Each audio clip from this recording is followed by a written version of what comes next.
আমরা চারের উপর থেকে তাজা প্লাসের জমির একটা ভিডিও আপনাদের দেখানোর চেষ্টা করতেছি। দেখেন কি সুন্দর গাছ, হ্যাঁ, কোনো ভাইরাস নেই, কোনো রোগ নেই। আজকে হারভেস্ট করা হয়েছে, সেকেন্ডতম হারভেস্ট। তারপরও দেখেন কি পরিমাণ জালি, কি পরিমাণ জালি আছে, এবং পুরো বাগানে কোনো ভাইরাস নেই।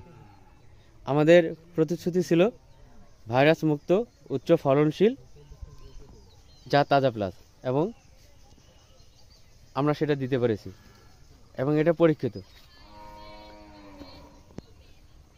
দেখা যাচ্ছে।